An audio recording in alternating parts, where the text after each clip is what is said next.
ya One Kenya Coalition kimezindua mabadiliko makubwa kwenye uongozi wake wa juu kufuatia mkutano wa ngazi ya juu uliokuwa chini ya mwenyekiti ambaye ni Rais mstaafu Uhuru Kenyatta. Chama hicho kinasema kuwa mabadiliko haya yamelenga kuimarisha miundo yake ya kujipanga upya katika kukabidhi na kuhakikisha kwamba wanajipanga kwa uchaguzi mkuu ujao. Mwandishi wetu Mike Kagongo ni wa masuala ya siasa na ana taarifa hii kwa kina. Chini ya uwenyekiti wa Rais mstaafu Uhuru Kenyatta, muungano wa Azimio la Umoja umefanya mabadiliko rasmi kwenye uongozi wake kufuatia mkutano wa pamoja wa baraza la chama na kamati ya utendaji ya kitaifa uliofanyika Jumatatu.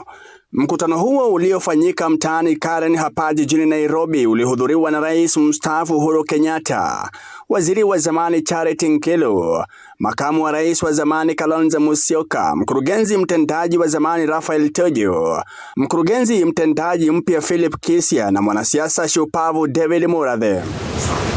Kwenye mabadiliko yaliyowasilishwa katika ofisi ya msajili wa vyama vya kisiasa ORPP, makamu wa rais wa zamani Kalonzo Musyoka amepokelewa rasmi kuwa kiongozi mpya wa chama cha Azimio. Mbunge wa Suba Karoli Omondi ameteuliwa katibu mkuu, huku Philip Kisia aliyekuwa katibu mkuu wa jiji la Nairobi akichukua wadhifa wa mkurugenzi mtendaji. Ofisi ya msajili wa vyama vya kisiasa imethibitisha kupokea azimio jipya la muungano wa Azimio, ikithibitisha kuwasilishwa kwa notisi za mkutano, fomu za kisheria na nyaraka zinazohusiana na mabadiliko ya uongozi.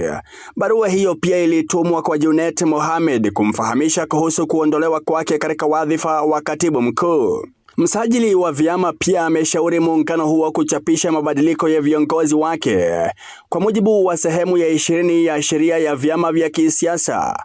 Mabadiliko haya pia yanafanyika kufuatia kujiuzulu kwa waziri wa zamani Raphael Tuju kutoka wadhifa wa mkurugenzi mtendaji, nafasi aliyoshikilia tangu Aprili mwaka 2022.